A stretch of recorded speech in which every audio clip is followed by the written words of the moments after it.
Okay. Welcome to Blacklight on Sports. My name is Charles Hallman, I'm Mitchell McDonald. and tonight we have perhaps the winningest black female coach in the cities, or in Minnesota, I would say, Faith Johnson-Patterson. How are you today, Faith? I am terrific. Thank you for that great introduction. Well, you deserve it. Wait, could you tell us how you got started in loving the sport of basketball, and then how that led to your coaching and other endeavors that you've had? Yeah, it's actually an interesting story. I grew up in North Minneapolis, and we bought a house that was had a basketball hoop in the back, and all of these guys would come back and play. Just in the neighborhood. Ronnie Henderson, Mm-hmm. um, I think it was Ballard. I can't remember his first name. Um, Rodney Hargis, just all these great basketball players would come, just for whatever reason, would end up playing in my backyard. So I would look in the back like, wow, that looks so cool. And eventually I found my way going out there. And, then they started kind of playing around, throwing me the ball. Mm-hmm. And it looked like fun. So eventually I just thought, you know what, I kind of like this. So when they left, I just started shooting around, trying to figure out, how to dribble, get some Mm-hmm. coordination, shoot the ball, and kind of do some of the things that they were doing because it looked so cool. Mm-hmm. And so eventually, my aunt and I would go back there and we would start playing. And she was actually pretty, good ball handler. So she just told me because I couldn't figure out how to just get the ball from one hand to the other. And I'm like, man, how do you do that? She said, it's easy. Just take the ball here and just bounce past it over there. And you think that's funny, man. I used to cry because I was like, God, I can't figure this out. And then eventually, once I got that down, then I wanted more and more and more. I just loved it. I fell in love watching those guys and it just looked like fun. And then once I saw myself having some success in doing that, I really loved it. And then with anything in sports, once you see yourself having success, that's really important. For me, it just gave me more inspiration to get, and also the confidence that I knew that I can do more and more and more and more. So Okay. eventually, I started playing for Candy Chatham um, Boys and Girls Club, and I played when I was in fifth grade, Mm-hmm. organized basketball for the first time, and that seemed like fun. Then I didn't play again. So then I went to Marshall U, was playing in the gym again once with the boys, and Karen Island, who's the sister of Kathy Island, who Mm-hmm. went on to play basketball at the University of Minnesota. She said, you know what, you're pretty good. You should go out for the basketball team. And I'm like, I'm not. I just kind of play around. I'm not that good. So the irony of the whole thing is, I made varsity as an eighth grader, and she made JV. So, and then once it's almost like I just kept having all the success Mm-hmm. in this sport, and we made it to the state tournament, and I got a chance to start at that in the state tournament as an eighth grader, and I'll never forget just the crowd, the being on TV, watching Kathy Allen sign autographs, and I said, man, that looks so cool. I was always just kind of inspired about just seeing the success of others and how amazing that looked to me. Mm-hmm. And I said, next year, I said, that's going to be me. I'm going to be signing the autographs. We're going to get back here. I'm going to make all state. We're going to do all this. And then came back next year, started, averaged about 20 points a game, made all state. Mm-hmm. Got back to the state tournament, was the one signing the autographs. And then we never got back to the state tournament. And so, but getting there to the state tournament, and it was just kind of one of those things that it was life changing for me. It was a confidence that you just felt like um, it just gave you a sense of such a huge sense of accomplishment. Um, and so for me, that's really kind of what got me started. And eventually, another goal became playing in college. Okay. And I ended up getting a scholarship to play for University of Wisconsin-Madison. And that's kind of my story. But that's really kind of the motivating factor of how I became who I am. Now, were you heavily recruited when you were in high school? I was. I had a coach at the time, which was really interesting. So I had three high school basketball coaches.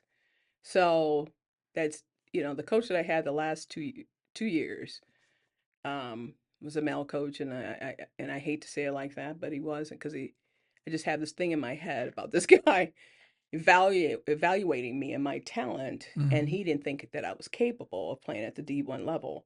Now I found this out later Mm-hmm. because he told me when he saw me play against University of Minnesota here, Okay. and he came up to me and said, I was wrong about you. I didn't think you could play at this level. And then he told me, he said, Old Dominion, Louisiana Tech, at the time, those were the big schools, were sending letters and inquiring about me, and he never told me. Mm. Those would have been life changing. Oh yeah. So I never forgot that. So all these experiences, obviously, have led me to be the coach that I am for various reasons. Um, but yeah, Man, how'd you get into coaching? when I moved after college, I moved to California, and I was just trying to find a job. Didn't really want to come home. And at that time, I think they had some type of semi-professional league for women. I wanted to keep playing, but there really wasn't an opportunity.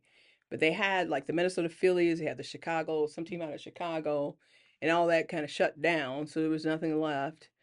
And then I tried to, with an agent, to go overseas and play. And eventually I did get an offer to go to Sweden or Poland. So I'm thinking to myself, so as an African American female, Mm-hmm. really from the city, Yeah. I just felt uncomfortable even trying that. And at the pay at that time was only like, it was like $20,000. It was, it wasn't really anything significant.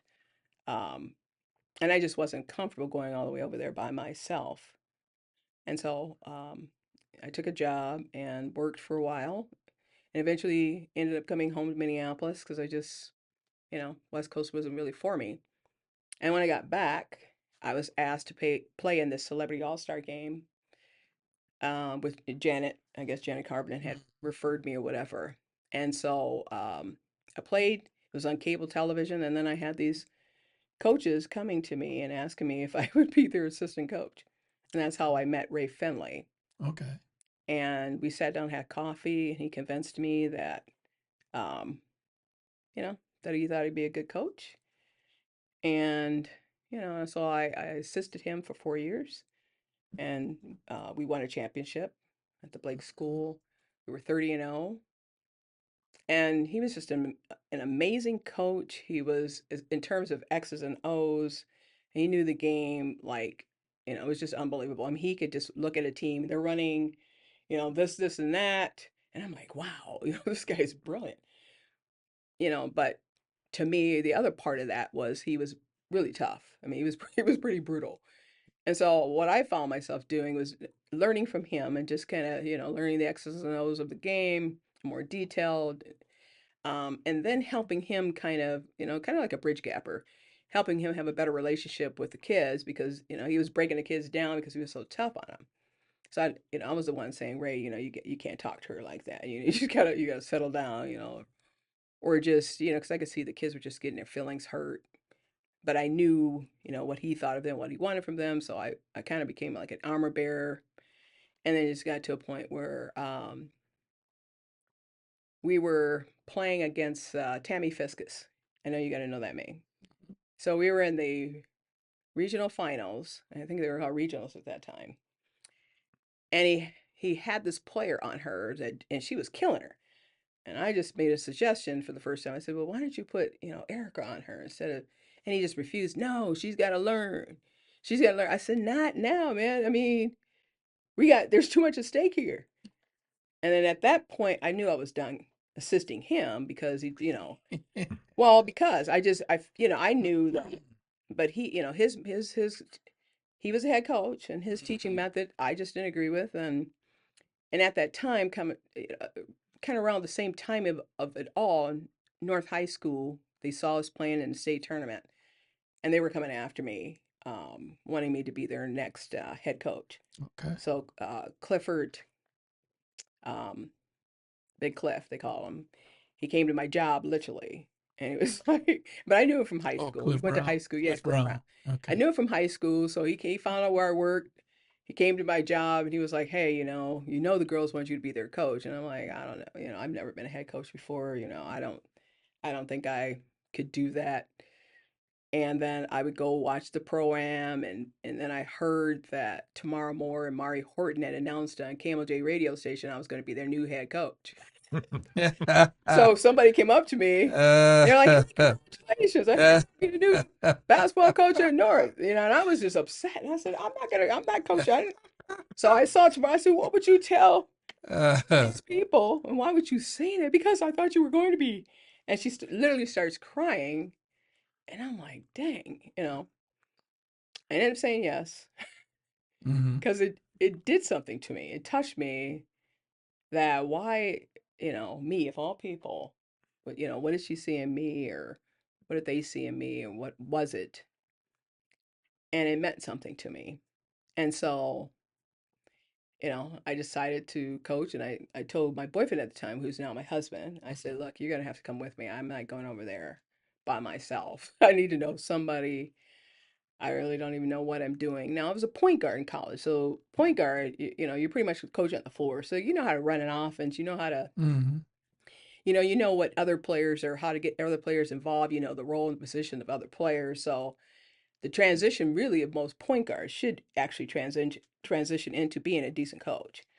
So, I knew I had that. So, that right there at least gave me the confidence to get started. And then being with Ray Finley, I reach out to him and kind of ask, okay, what kind of offense? Give me a basic offense here that I can start with at Prohovsky. So I had a plethora, of people that I could reach out to kind of help guide me initially until I kind of figured it out.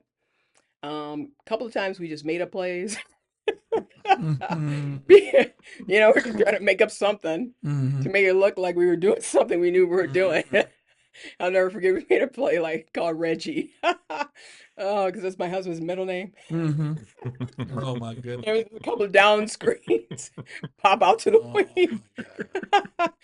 I'll never forget that, man. It was, but we ended up being, I think that first year we were like 15 and 6 or 7 or something like that. So we had a winning season. And and really what inspired me honestly was the desire of, Tamara Moore. She wanted to win a championship. She wanted to be Miss Basketball. She wanted to be an All-American. She wanted to eventually, once it came here, she wanted to be in the WNBA. She wanted to play for Pat Summit. There was nothing that this kid wanted everything. So when you have a player that wants everything and you're her coach, to me, I took it as it is my job to try to make that happen for her. So I started really with calling coaches that I knew that I actually played against. Mhm. I played against Angela at the time she was at Iowa. Mhm. You know, um, Vivian Stringer was at Iowa. I played against her. She was coaching. Then, they were at Wisconsin. Jane Albright was the coach at the time. Sue Samurai was her assistant. So I would call these people. Lisa Bluter, she was at Drake at the time. But I was calling all these people trying to, figure out how to, I just call them up and say, "Hey, listen, I got a player, wants to be an All-American. I don't know, what to do about that. What should I do? She's, decent, given the stats." So I had to figure out literally. So I'm just talking at this time because I don't really know because I really wasn't recruited. Mhm. So I had to kind of just figure it out. And at that time, you didn't have cell phones, so my bill was enormous, making all these phone calls. But eventually, I got different coaches in the gym watching her play, and eventually we got Mickey DeMoss came in representing Pat Summit at Tennessee, and they liked her. So all these coaches are liking her, and then I was like, okay, well, how do I, she wants to become an All-American. And what I figured out was there's a process to that. And these coaches really are the ones that refer people into these venues. Mhm. So Vivian Stringer helped me get, Tamara Moore and Mari Horton into the Nike All-American camp. Pat Summit helped me get Maya Johnson into the Adidas Top 10 All-American camp, and I was also a coach there. So you start to learn the game and how it goes. Mm-hmm. But what you do have to, what you do know and realize is that you have to be honest and upfront with these people. So it's the relationships that you build with them, and they'll come through for you. Mm-hmm. If you're open and honest, because it gets really crazy. I mean, she was being recruited at that point in time by pretty much every coach in the country. Gino at the time, he wasn't really winning, but because we went to the Nike All-American camp, and so she's playing, she did really well. So all these coaches are after her, but then you learn to be honest. And even I had a run-in a sense with Pat Summitt because she heard that I was shopping her around. So she took me in the office at the Nike kind of the coach's room or whatever. Yeah. Took me back there, and Faith, I understand. I hear that you're shopping tomorrow morning around. I'm gonna tell you right now, I want tomorrow morning. I want you to stop that. I was like, oh my God. So here I'm thinking, okay, what do I do right now? I know my player. They were recruiting to 3 Meeks at the time. Tomorrow Moore is definitely not the type of player that can come off the bench. So, I'm doing my homework and I'm talking to people and they're helping, they're guiding me through this process. And so I'm looking at this, well, how often is Pat Summitt going to come back to Minneapolis North? What kind of players are we actually going to get that, So I had to make a decision, either stand up for T or, and so I told her, I said, Coach, here's the deal. I said, tomorrow Moore cannot sit on, she's not a player that's comfortable coming off the bench. I understand you got the 3 Meeks coming in, and which is great, but she's not the type of player. She's just not going to be good for you, and it's not going to be good for her. I'm her coach, and I need to represent her and be honest about this whole thing. Mm. And again, she continued to tell me off, and then after that, well, would you like something to drink? I was like, no. My God, no. I walked out of that room and I was like, my husband looked at me and said, what's wrong with you? I said, I just got told off by Pat Summitt. Oh my God, she's scary. And Vivian Stringer sat me down and talked to me, God, for like 2 hours. And of course, she got extra deep. Mm-hmm. Well, Pat's never had any black assistants, and she went there with just kind of the history of dealing with African Americans, and I thought, oh my God, this whole process is overwhelming. But I learned a lot, and either way, she became an All-American. Ended up playing for Wisconsin because once again, she really was afraid of Pat Summitt. So what blew for her is she had a hard time passing the ACT. Mm-hmm.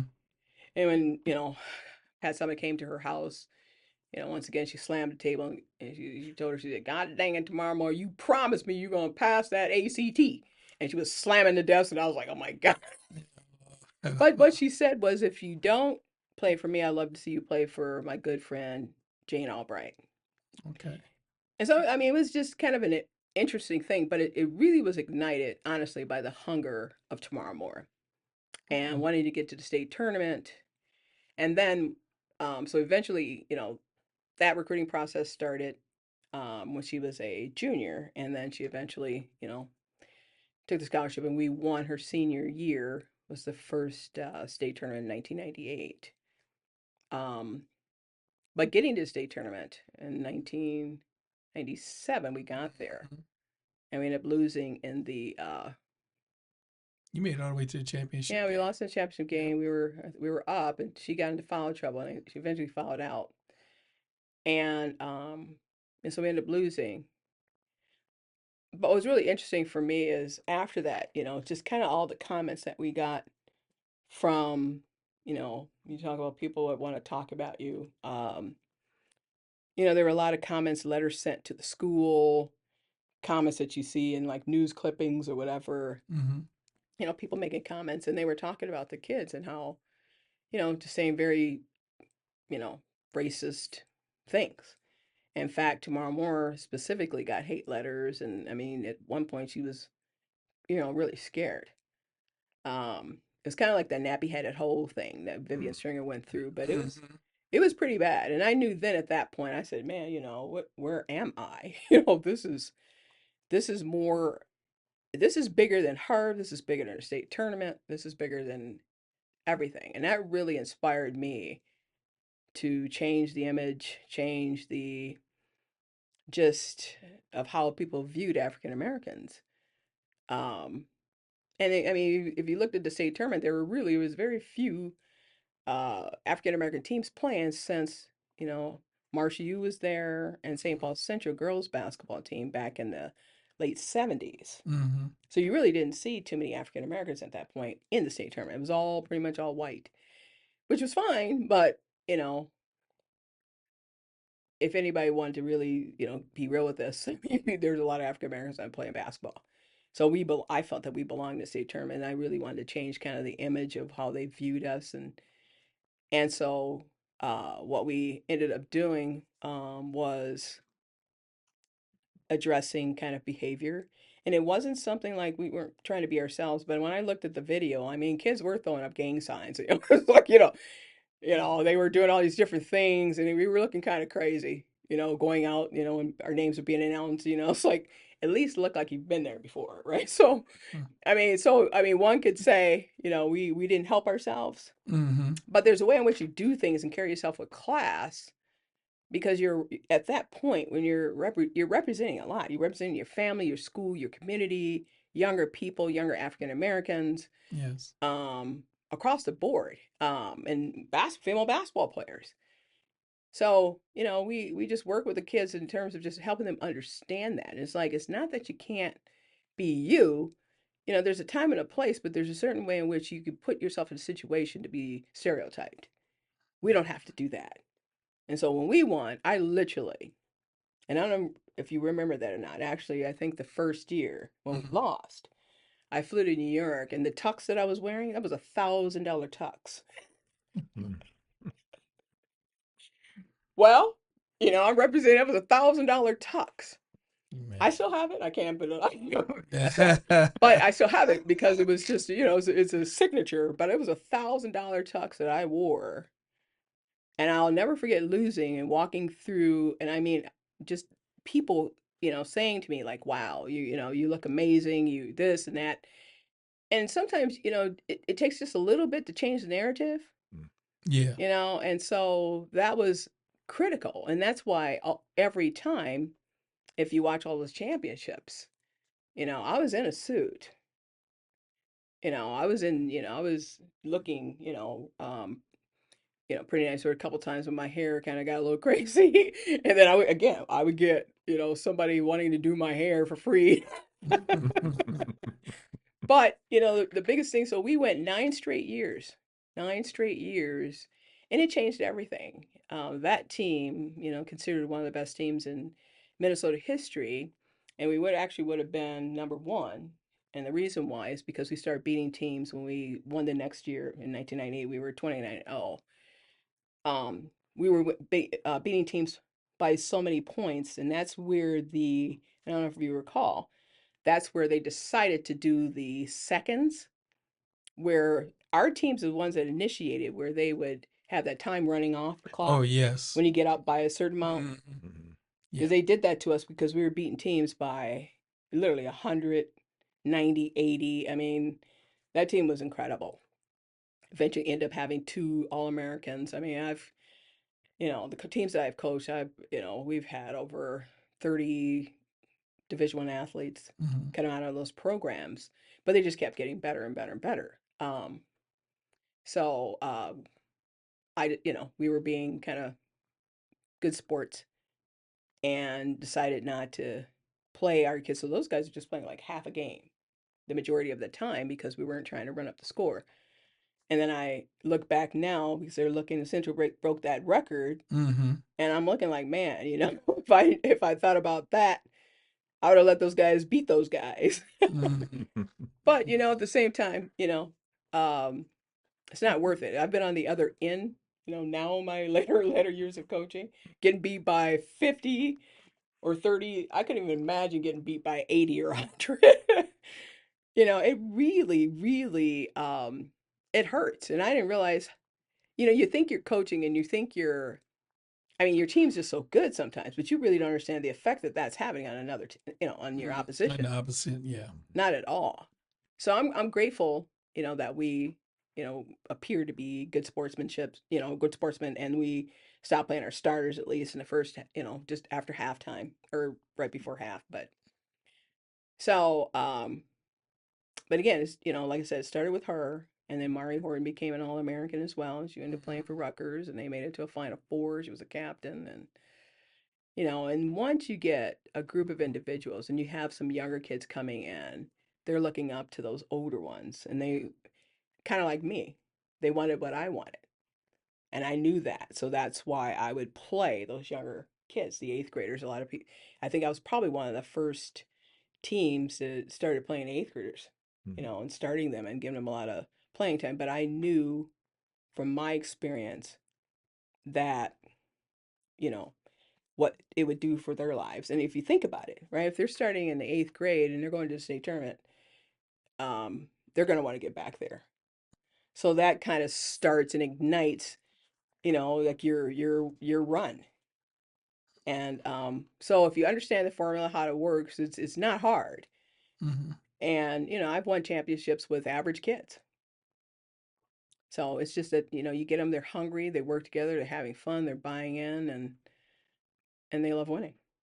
Now, what you spent all that time at North, you kind of built that up into a very powerful program, and then you moved on to DeLaSalle. What was that experience like? Were there similarities? Were there contrasts? Well, what was interesting about North is, because it really was a poor community, and I'm not saying that and honestly, not much has changed. I Mm-hmm. look at my former athlete who's the coach there now, and she's always on Facebook doing fundraising. So it's like, wow. Um, and you feel bad, my husband and I, we honestly put a lot of money into uniforms, shoes. Sometimes kids didn't have food, rides home. I mean, there were kids that were homeless, pregnant. I mean, you name it, they were it. I mean, it was sad. I had a parent come to me and ask me to help her get her daughter out of jail because she was afraid of her. I mean, so God, you go through so many different things. So, and then, but the biggest is like the financial thing. The school just doesn't provide support. Mm-hmm. Um, and then you're looking at the boys team, right? And you're getting everything, right? Or they're, because people seem to like the boys team. I mean, I don't know if you recalled when we named ourselves the Lady Polars, which came from Tamar Moore. Mm-hmm. She wanted to be the Lady Polars because she wanted to play for Tennessee. So Lady Vols, Lady Polars. So I don't know if you remember when we were called ourselves that to differentiate ourselves from the boys team. Mm-hmm. Is where they came from, and we were playing as the boys JV team, and that was the only conference that still had the girls playing before the boys. So I went to the school board and fought that to have us be our own, you know, um, entity, so that because it was the only conference, and I said, well, we want to play, girls. So they felt Mm-hmm. that there wasn't, enough money, or where they would lose money because we wouldn't get fans. Okay. So that was a kind of another thing. So we eventually won that, and then the Lady Polars, the can't remember the name of the organization that's over all that, but they try to fight us having that name because they thought it was demeaning to women to be called ladies. So we won that as well. So we were able to actually keep the name. Um, and then, eventually became the kind of the darlings of, so that was kind of that experience, the darlings of the media at that point, because everybody kind of just loved the image and all that. So outside of those things, when I went to De La Salle, and the reason why I went there was because um, the enrollment went down at North. We were down to like 196 people. Mm. So I don't know, sure if you recall, in 2009, I had 5 eighth graders on that team, Oh, and I I remember. started. I remember that I season. started. I started 3 of them, and sometimes 4 of them, Yep. and we made it to state tournament. Yep. We You took second. took second Yeah, I place, remember that. I and remember. so As a so matter of fact, the leader of that team is coaching North right now. yes, Yeah, Brianna. Yeah. and so now you're thinking, okay, these are eighth graders. They're talking about the school closing. What do I do? So I make a phone call to Dave Thorson. I just, hey, Dave, I just need to talk to somebody. He said, oh, hey, we happen to have an opening here. I'm like, well, I just wanted to talk. I don't, that's it. I just I wanted to know talk. that I Dave said, Thorson. I'm just right. saying. So for some reason, so then Dave told Brother Michael, Yeah. and Brother Michael Brother made Michael. Darcy Mm-hmm. get a hold of me and make me come in. And I was like, Mm-hmm. God, Doug, I said, I just wanted to talk to somebody about this. Make it like, what should I do? So then I eventually went in. What do I want to do that for? It's really interesting. You really just don't think that people know who you are. I mean, especially if you're a humble coach. I mean, there are coaches out there, Oh yeah. that just, oh my God, you win one championship and it's like, my God, you're just the best, best coach since sliced bread. I don't roll that way. I'm just kind of this humble person, just as like, hey, whatever. But either way, I went there. So some people saw me, and so all of a sudden it's all over Facebook. I'm going to be the next DeLaSalle coach. I'm like, oh my God, man. And I'm like, so they called me. So when I came in there, Brother Michael, Darcy, Dave, and two other people were in there trying to convince me to come to DeLaSalle. And I'm like, what am I going to? I said, you guys, I cannot leave. I got my niece. I got Larea Starr, who I coached her sister, and then I got these other two. Bring them. Oh, Bring them. man. I said, well, we can't afford it. We can't afford it. So, there was a talk from, some break, intuition for them. Obviously, it wasn't really like giving me scholarships or anything because it wasn't, everybody had to pay something. But you know, it was decent enough for them Mm-hmm. and life-changing for them as well. But I wanted a secure place for them to be where they knew the school was not going to close. That was important to me, and I didn't want to feel responsible for having those kids come to North Mm-hmm. and not, be able to finish their high school career there. So I decided to take the job, and then Star and Shauna came with me. And Shauna was coming because that's my niece, so Mm-hmm. that was a no-brainer. Star came because she just was like, no, Coach, I don't want to play for anybody else but you. And then Chelsea and Lele went to play at Prairie Seed because she was being recruited by Tamara Moore to play there. Now, I don't know Mm-hmm. if you know, at that time, Prairie Seed didn't have a high school team. They just had a Right. JV. Right. So which was really like, but, I tried to tell these parents, they wanted to take the route. I'm like, okay, I can't, I can't make anybody. So then they ended up at Cooper Yep. eventually. Yep. And then, Shauna and Star had an amazing career at De La Salle. Yeah. So they ended up winning. God, I can't remember. Their record was just incredible. I mean, they were like, I don't even know, like 120 wins and like 9 losses or something. It was crazy. But they three-peated. They played 5 years in a state tournament. Mm. Um, and what I loved about De La Salle, honestly, there was such a balance. It was diverse. It was very comfortable. I love the fact that they wore uniforms. You felt at home. The fans were amazing. Um, they would have my face up in the stands. The Mm. band was great. Didn't have to worry about anything financially. Literally, I'd have to say, honestly, outside of Minneapolis North, in terms of Minneapolis North was different though. It's kind of like a movement. I mean, I felt pretty much called to change a lot there. So that was special for those reasons. Mm-hmm. But in terms of being treated, welcomed, supported, loved, it has to be De La Salle. I mean, because they gave back to me, and so they were like, well, okay, you have an equipment budget of, 12 or 1,500. You got this of this. I'm like, huh? Yeah, I'm like, a budget? And then they're telling you this, right? And Mm. North, I'm like, well, oh yeah, just take a bus. Let us know if you want to take a bus. You can just, we'll pay for this, we'll pay for that. I'm like, huh? So I like the private schools. I don't think I'm going back to anything else. So, I mean, and that's not a bad thing. It's just, it's because I am going to still give back and still help and impact and make a difference. But at the same time, you know, one of the things you think about as a coach is like, look, I can't give more, you know, give more of myself Mm-hmm.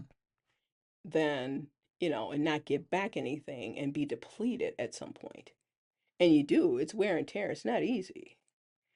Coaching is not easy at all. I mean, you think about it. I was talking to my AD the other day, and I told him, I said, do you realize coaches' salaries are still the same? Mm-hmm. And how come no one has ever addressed that? I mean, they treat you like you're a separate entity, like this is, but they want you to do, they want you to be around in the summer. Parents want to have access to you. They want you to come to the school. I mean, it's not a year-round job, people. I'm done in March. Goodbye. I will see you in November. And people have an issue with that, right? So I thought, God, you know, there's nothing, no one, nothing has ever done anything to address that. I think there's a huge major issue because you know, coaches deserve a lot better than $5,000 or $6,000. And if you think about that, thousand, I mean, me, I was going November to March. You know, I was going Mm-hmm. for God, I don't know, for pretty much all the, you know, I mean, over half my career, you know, 14 and say I coach, well, half my career. So, well, actually, no, 27. So I've coached for 27 years as head coach and made it a state tournament 14 times. So half my career, I've been, you know, playing in pretty much every game possible. Isn't that crazy? Yeah. Where else have you coached? Where do you coach now? I coach at Maranatha Okay. Christian Academy. All right. And I ended up there, once again, retiring. I was at Visitation, trying to follow the footsteps of Mr. Hallman over here. And no, you know, he's the one that when they called me, because again, I had retired a couple times. So I Mm-hmm. retired, they called me out of retirement and asked me, convinced me to be their head coach. And, you know, they were talking about how, you know, the parents were talking about the program so good and this and that. You know, I always get some story, right, that Mm-hmm. inspires me. It's like, okay, you know what, I gotta go help. Mm-hmm. And then you step into it, it's like, oh my God, you know, this is more than I expected. But you know, the administration there, you know, I thought was really, you know, Renee Gavick, head of school, was just an amazing person. You know, we're friends to this day. Um, you know, so I just went over there and was, you know, trying to rebuild the program, and I believe that I, as an African American coach over there, you know, broke the winning record. Charles's record over there. Um, he's still a little salty. I had to mention that, but they, you know, they ended up winning, and now they're at a point where they reached another level. So the last year I was there, took them to the section final, and what happened to me, a section final game was at DeLaSalle, Mm. and it was packed. Right? I mean, it was the Mm-hmm. biggest crowd ever. Yeah, you were there, weren't you? And then losing did something to me. And it wasn't losing. It was like I just don't belong here. And you saw I got a standing ovation by both sides when they announced my name, which has never happened to me before. Mm-hmm. You know, the winning team stood up for me. The you know the lose my team stood up for me. And I just thought I at that point I felt like it was over. Like it was like, you know what?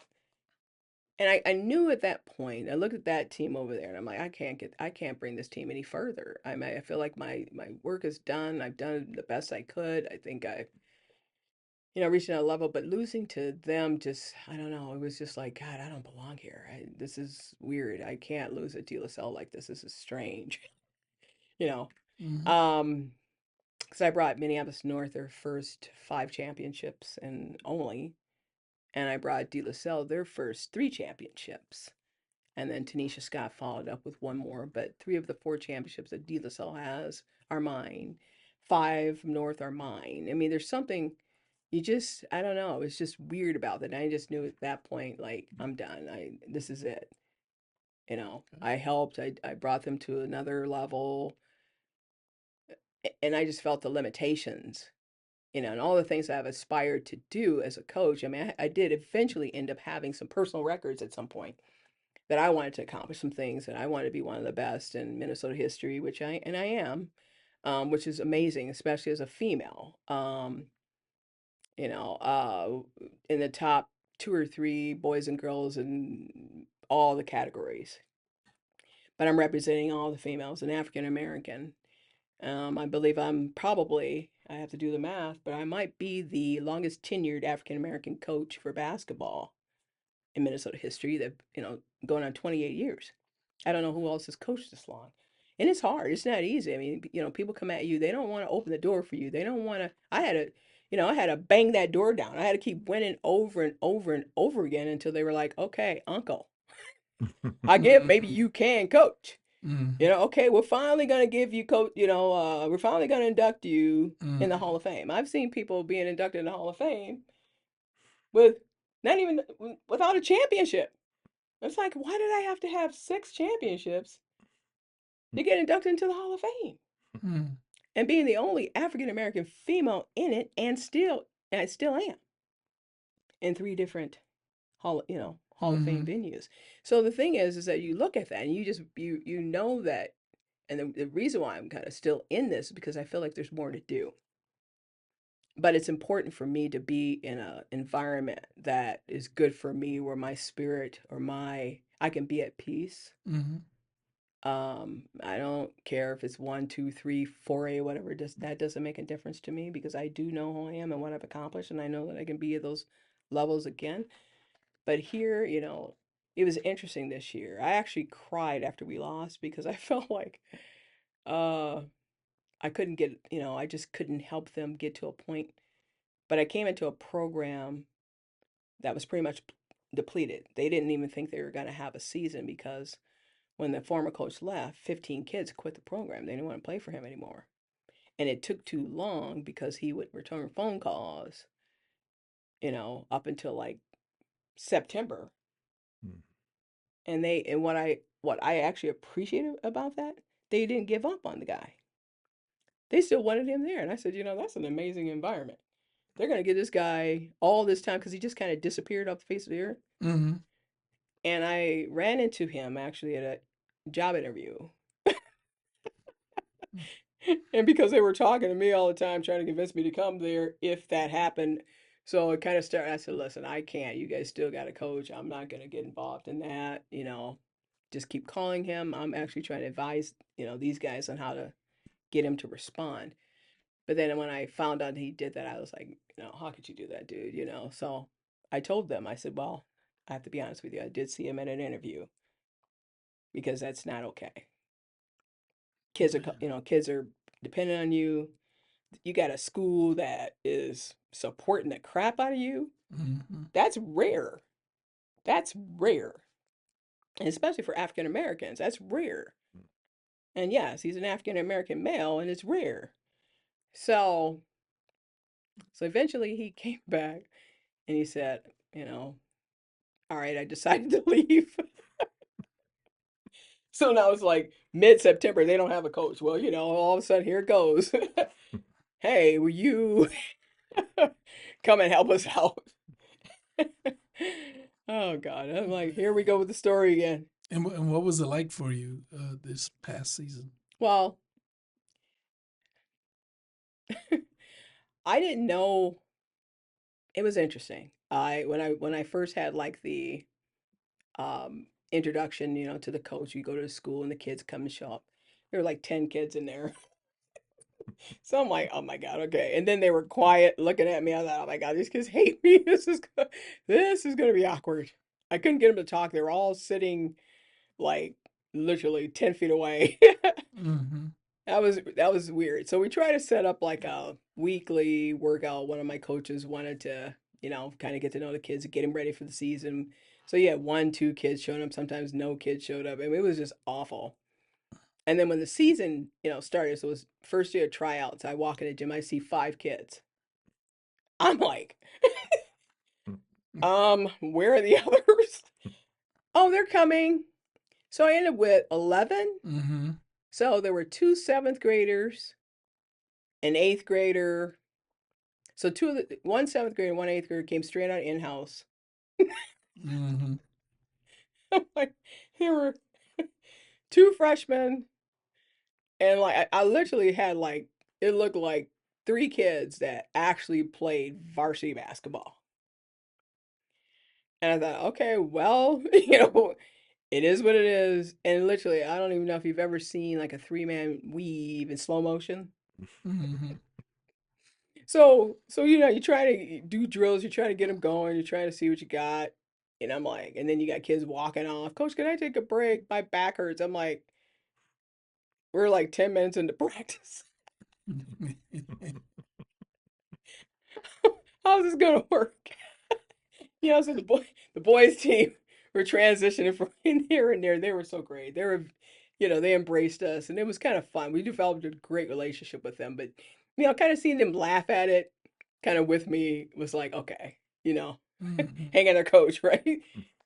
But for me, I'm a person that I'm always challenged by something, and I don't need much, so it's like, okay, you know what, here's the deal. Then I started, honestly, instead of thinking about, you know, and comparing the athletes I've coached in the past or whatever, or any of that stuff, I started thinking about how they must feel and what they must be going through. I mean, you got a coach that abandoned them, literally. They liked him, he just stopped showing up and stopped communicating. So they're recovering from that. And then you got kids that really want to be there. I had one of the seventh graders, she was like, Coach, please don't make me go to in-house. I don't care if I play or not. I just don't want to go back to in-house. I'm like, oh my God. And my heart started going out to them in a different way. And so then I started working with them, because again, you're the coach. It is up to you. Your teams are limited if you're limited. I'm not limited. And so I know this. So I'm like, okay, Faith, it's up to you. Then you got to figure out how you can get everything you can out of these players. And so, I started working on building confidence. I started working on building relationships. And one of the good things I do appreciate and like about Maranatha is that they do want you to do devotions, with your team. And doing the devotions was a really good way of us bonding. It's kind of like praying together, in a different um, subjects. You can take those and help kind of build confidence, and then that they believe in God, so that you can use principles like that to help them start believing in themselves. And I think that really helped them Mm-hmm. a lot, start kind of growing, and then they start seeing themselves once again, just like I did.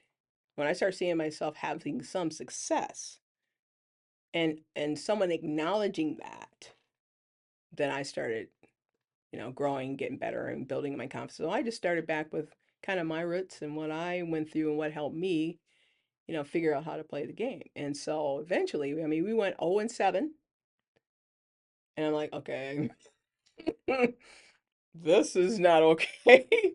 We're like 0-7. I'm like, I don't think and I haven't. I've never lost 7 games in a row. So it's like, okay, I'm like, Lord, please, I'm not here to go backwards. Okay, I understand. You've called me to get and gifted me to do this. So I'm trying to figure it out. And eventually we won our first game. Two of our starters were out Mm-hmm. because one was out of town and then the other was sick. And we celebrated like we won a state championship. It was amazing.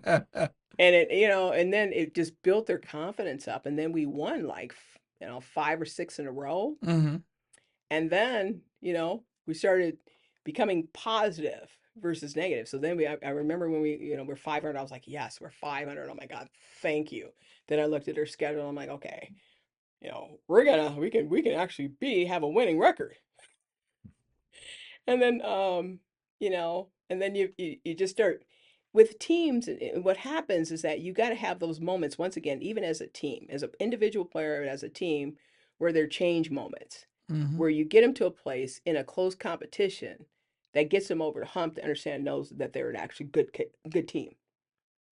And so we went to St. Agnes and ended up losing to them in double overtime. We were down by 16 at halftime. We came back, lost in double overtime by one in the last second shot, or I don't know, one or two, whatever. But it was the last second shot. And I thought that was one of the things that would help them understand, like, okay, you guys came back, you came back from 16 points. That's incredible, Mm-hmm. right? No one does that in the second half. You're down by 16 points. You come back, you're going to double overtime. And each time we had the ball and we did something crazy. So I thought, okay, huh.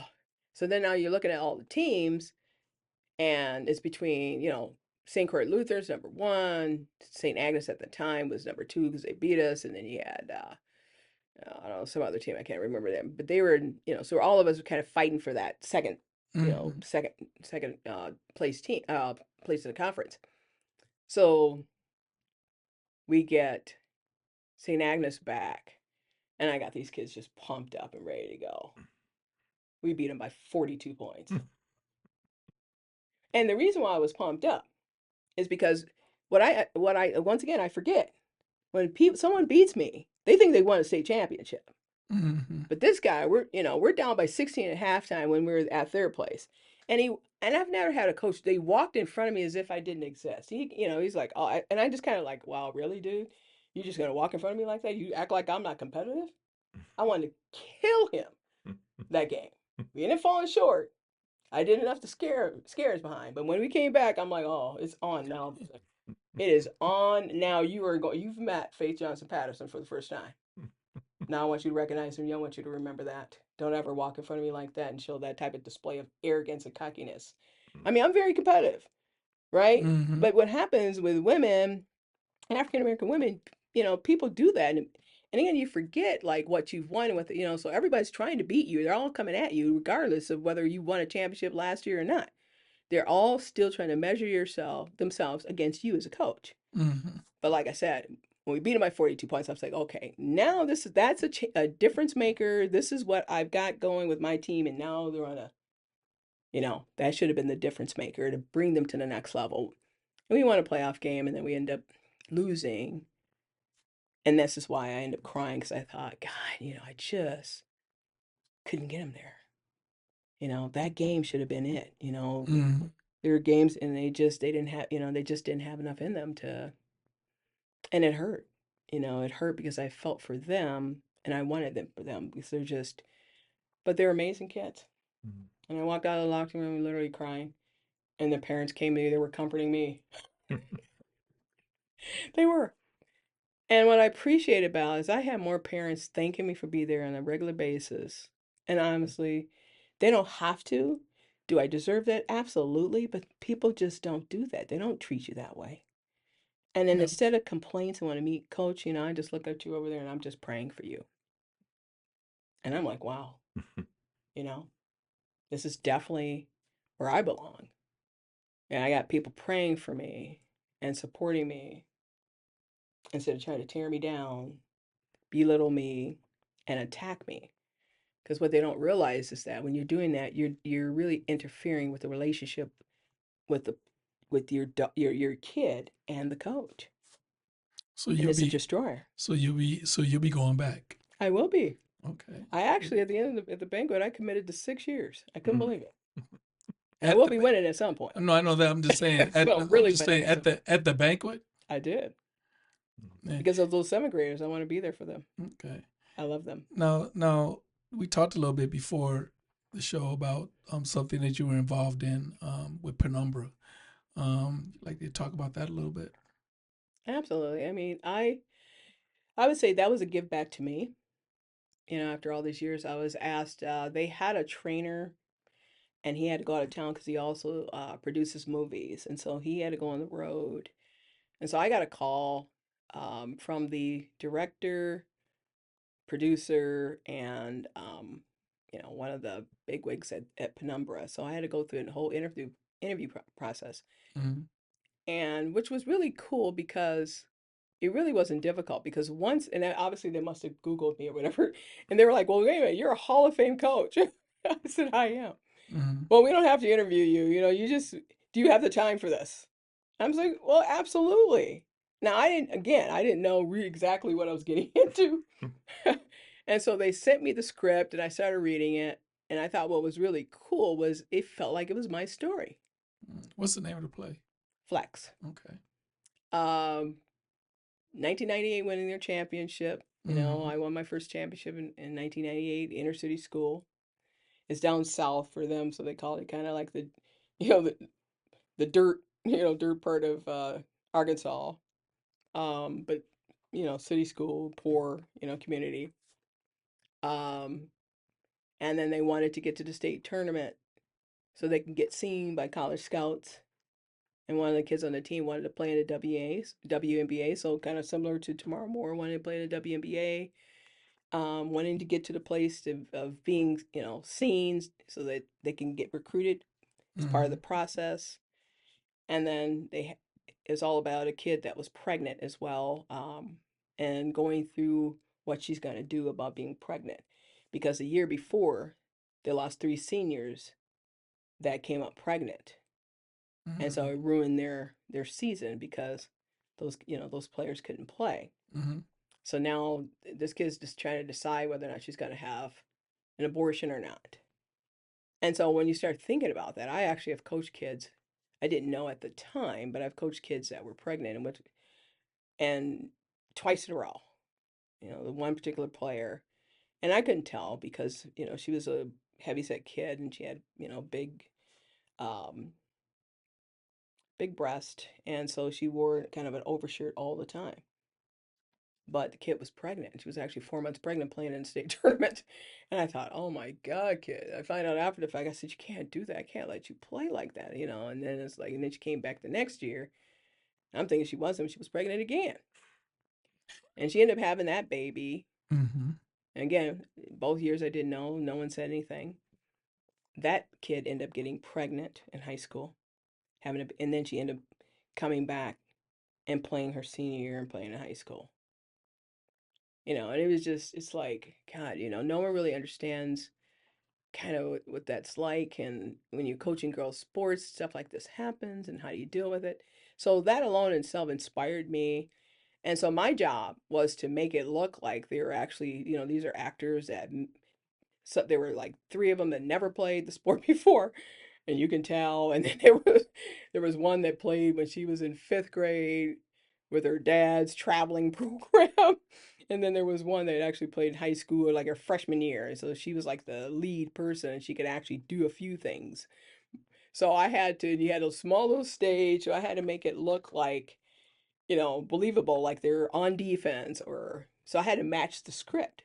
So it was fun. It was very entertaining. I thought, God, but I put a little, the pressure on myself. Like I literally have to make this look like this is actually, they're actually basketball players. And they were making shots, and then the stage manager would do this report. I had to come in for a couple extra practices, do some shooting and some ball handling stuff, but teaching and then the choreographing of getting back down defense. So I had them like run like they're run like a couple of feet and turn around like like they're getting back down on defense and turn around. I mean, it looked really cool. I thought, God, look at the work of mine. That was so. What I loved about that was you could actually see your work right away in the play. So all the things that we were doing, you're looking at the play now, like, wow, like this actually looks like they're basketball players. Number one, they know what they're doing. This looks like somebody getting back down on defense. The one-on-one scenes or somebody, taking a charge and just all the little different things that were part of it. I mean, some of them didn't even know what a free throw line was and how to line up on the free throw line, right? So, then I'll never forget some of the shooting practices. I'm like, okay, remember, you're aiming at the corner of the square. Oh, thanks. I forgot about that. And you can't be tough on them because they're like, okay, Faith, they're not basketball players. And they had so many lines to remember as well. So there was a ton of pressure. What was impressive to me was how they were able to transition into a role like that as actors. Not only did they have to remember the lines, they also had to, see themselves portray themselves as athletes. So they were believable. Very believable. It was incredible. I mean, you look at some of the critics. I think the Pioneer Press was one, and Star Tribune. Pioneer Press said something like, "The basketball thing looks believable," whatever. I thought, okay, that's my work. I mean, they had to work hard. I can't take all the credit, but I felt so good about just. And then you watch people walk out of the show, the fans or whatever, and you hear them talking. Some of them, I'm in the program or whatever, but no one really knew that you know, I was the basketball consultant. They know the actor, you know, a different world, but you hear them talking about like, wow, you know, they're really good, or you know, you hear so it's like, man, you know, that was my role, and I needed to do that. And I just felt like I accomplished something huge because that was the biggest thing of the play. Um, but it mirrored my story, and then two former athletes came, Mm-hmm. and they were like, "Wow, coach, you know, that reminds me of us." And I said, "Yeah." I said, "That was us." I So they said, hit close to home. "It did." Yeah, Tisa Thomas came and Tyree Bronson came, and they were just like, "Wow, that's incredible." They had so much fun, and they were like I introduced them. I said, "Hey, you guys, this is your teammate. This is your teammates," and they were loving meeting them. They actually watched the 1998 championship game on YouTube Oh, as a okay. group, Yeah. you know, just to kind of see that.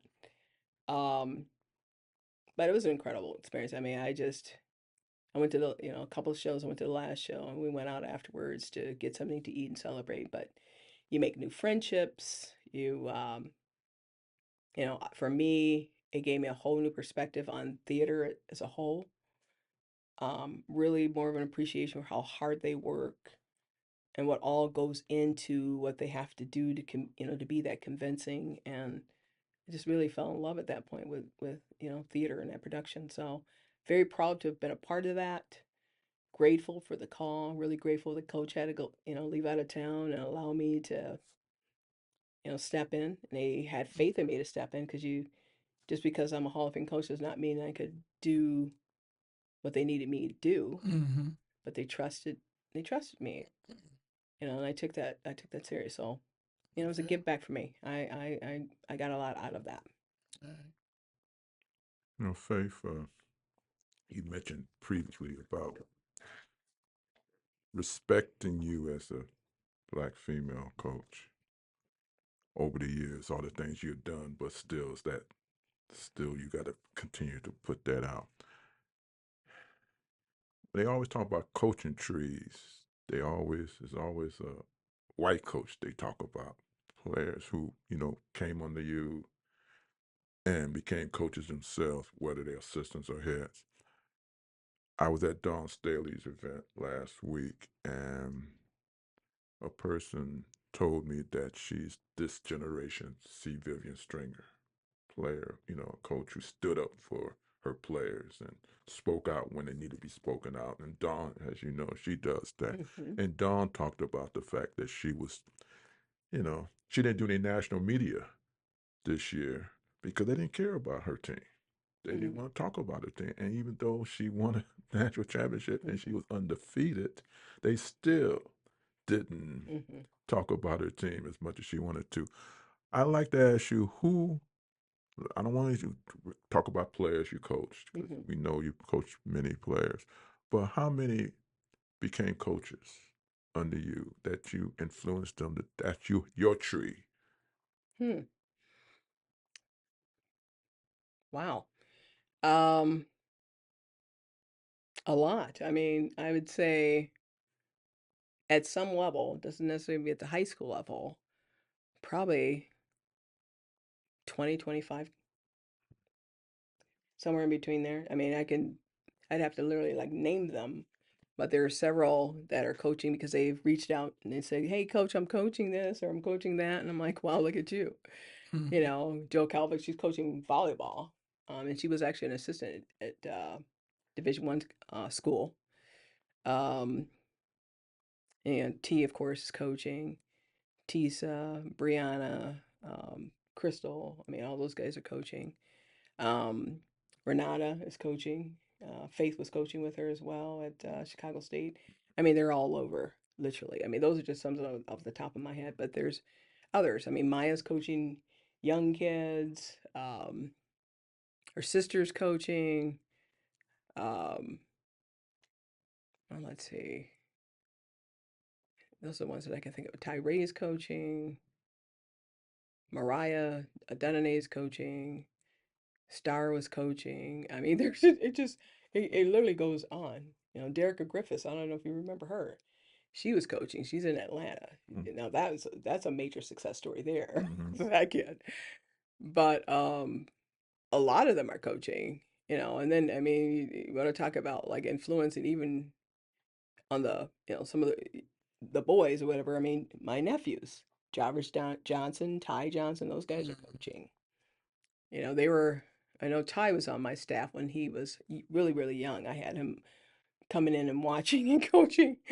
Oh God, it was just kind of funny. You just think about all the people that you influence in terms of who's coaching, and they come back and tell you Nora Anderson's coaching. I mean, they're all over. Kim Gill, and those are some of the kids from the Blake School. But there's a lot. I mean, honestly, it might be more than that, but and I eventually I could sit here and name more of those, people that are coaching, but several. Who who who has influenced you? Who are people that you came across that kind of helped you along your path, even if they didn't know it? I would say honestly, who got me started playing basketball was Rodney Hargis and Ronnie Henderson and Derek Ballinger. Playing in my backyard, just watching those guys play. Mm-hmm. And they do know because I've definitely told them that Steve Newby and all those guys from Marshall U, who I didn't even know I'd be going to high school with. Yeah. Karen Island, who's no longer with us, but convinced me to play high school basketball. My aunt Joan Johnson, who taught me how to dribble and encouraged me that I could do it. Mm-hmm. I have to say, it's always your parent, your mom. My dad was the one to put the court in the backyard. But I had a mother who just always believed and it was always just positive and supportive. Okay. And then once you start coaching, then you start looking up to people, and I probably started with Ed Prohofsky. Mm-hmm. And I just loved Vivian Stringer. I thought she was just the best. But I do have to say about Vivian, I worked her camp one year, and that's what I hate camps to this day. That woman, I mean, it was like 8 to 11. I mean, I'll never forget that. We drove down to Iowa. I'm like, oh my God, I took 2 players. I was at the Blake School at the time, man. And so God, 4 days or so was the camp, Mm-hmm. and it was 8 to 11 in the gym, or 8 to 10 in the gym, and then 11 o'clock, you got to make sure everybody's in their room and all this stuff. And I mean, the drills and everything that you do is a constant, and it's all day. Mm-hmm. And she wants to make sure that those kids are having a great experience and they're learning and they're really working hard. So she's on you about that. And then at the end of the week, I get this check for $150. I'm like, what? I drove down here. I basically broke even. I said I will never do a camp again because of the expectation. It was like, oh my God. But in a sense, though, I did appreciate that because, I mean, she wants them to get their value and their worth, Mm-hmm. obviously, which is really cool. But I definitely don't want to be the one doing all that work. And honestly, I would say Pat Summit. I mean, she became very helpful Mm-hmm. after, and she had a lot of respect for me. I kept the message that she sent me about tomorrow, and I forgot to mention that, but she sent me and left me a message saying she understood what I was saying about tomorrow morning because she saw the insecurity in her when she came to the visit. And she said, I tell you what, I'm still going to honor her scholarship. Pat was no joke. If she sensed insecurity in you, you can't play for her. So, but she said, I will honor her scholarship, but if she doesn't play for me, and that's when she mentioned that, she'd love to see her play for Jean Albright. But I can make a phone call to her and get anyone into anything if I had the athlete. And I could call her up anytime for just whatever. And so there were a lot of coaches I developed a relationship with. I thought Lisa Bluter was amazing. Her and Jan Jensen, who's now the head coach. But they took Shaquita Bell. I don't know if you when she was at Drake, Yep. and she was a manager, but they gave her a full ride scholarship so she could get her degree there, and she's now a doctor. So, but she was able to go to school for free as a manager. But Lisa Bluter did that, and they loved her. So, a lot of coaches along the way have been very supportive and great. Minnesota is a place that's been tough, to be honest with you. Mm-hmm. Everybody on the outside of here has been amazing, but what's hard here is who do you go to here locally as a coach that you can trust and talk to and be like a peer. So I really don't have any of those at all. Mm-hmm. Now Larry McKenzie and I, of late, and really, I mean, we've kind of been pretty decent. But all coaches are, they're so competitive against one another, and everybody's trying to do this and then do that one, especially African Americans, unfortunately. But they are. Mm-hmm. Um, but he, got himself to a place where he was, being supportive and inviting our teams to Chicago when he went down there to Chicago. So we started playing in the MLK Classic, Dorothy Gators, Mm-hmm. because of Larry McKenzie. Um, so I have to, and I do have to give him some credit for that. Um, but what's amazing is almost what you mentioned. Does anybody give me credit for anything? And the answer is really no. I don't hear it a lot. Mm-hmm. And I know I've influenced. I've helped coaches get jobs. Several of them get jobs. Been there and been supportive. Helped them get connected to certain venues. Get their foot in the door, because my foot is in the door. You Mm-hmm. know, And so I've worked hard to really establish. You mentioned and you asked me about going to the Women's Coaches Symposium. I've been on panels and I've spoken there, and there's been very few African Americans Mm-hmm. that have been a part of that. You know, and so this time I actually helped one of my former athletes, Tisa, get connected. In that, but it's very important that there's someone there that's gonna help break down the barriers for those other ones. But to me, it's like, you know, you got to be in a position, because this is a lot to carry. I mean, people were looking at us. Were you ready for that? Or are you going to be that right person? And I think that's why God has blessed me. Because I feel that God called me because he knew that I would do the right thing by it.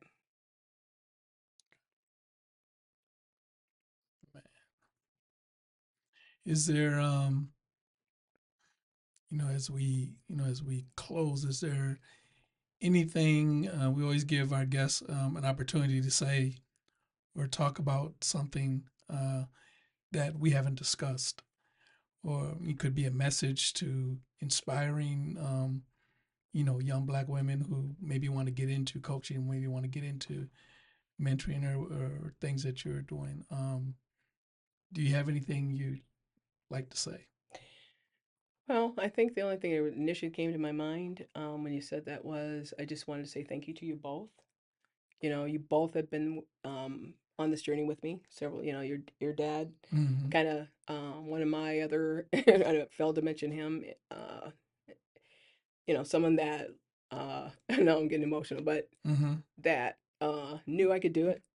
Was there to support me all the way. Honestly, I've had, and I don't know if it's because you coached my brothers or how that relationship came to be, but I think you guys once again have just you've been there for me. So to me, it's like I want to make sure, because sometimes people just don't tell you how inspiring you guys have been to me. I mean, people don't like to, for whatever reason, say those things, but I couldn't have done a lot of this and been this in this position, I don't believe, as long as I have been, without that support. And that's important, because I've had some good, Richard Robinson was an amazing man and helped me get my first championship, because he just kept telling me, you can do this. I'm like, Mm. did I even mention that he gave me a whole year to get the coaching certification. I got turned down by Roosevelt because I wasn't certified. And that was the year that they transitioned from having to have a license to coach Mm-hmm. to where you can get the teaching license, where you can get the coach's certification. You had to go through the Mm-hmm. class. He gave me a whole year to do that because he believed in me. And so those people, you all, um, you've always said positive things about me, and so that means a lot. Those, when you see those things, it isn't that I need to have that attention or anything like that. But when you see that, it gives you fuel to continue, and say, you know what, okay, you know, I'm doing some good. What was really cool was last night. Um, a woman came up to me and she shook my hand. She was like, "I know you. I've watched you on TV. You don't know me, but I've watched you for years and I just appreciate you." Mhm. And I just looked at her and I said, "You know what? Thank you." And she kind of looked at me like, "Thank you." Mhm. But I've learned to say thank you, because those things mean a lot. And we need fuel. We need fuel to keep going. We need this, we need the support. Um, and again, there's a lot to accomplish. And sometimes you get a little rundown or whatever, but I'm here for another 6 years or so to continue doing what I do and inspire young people, and eventually getting into some other things, whatever, to continue on that journey. So, Okay. Thank you, Faith, for being with us today. You are the winningest Black female coach in Minnesota.